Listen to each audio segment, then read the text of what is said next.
The alpha gives to those that played a part in the hunt. For a long time, bonobos were thought to be vegetarian. But when the opportunity presents itself, they'll choose fresh meat. Colobus monkeys have entered their territory. Camillo leads the hunt. Zoe watches and waits. Instead, she climbs up alone. A risky strategy. Zoe attracts the attention of two colobus males, each nearly as large as her, but she's not afraid.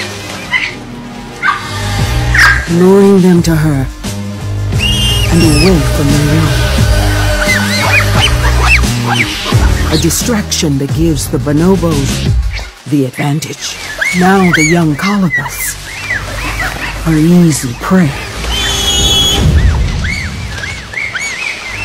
Zoe took a risk and it paid off. They caught two colobus. Meat is a luxury.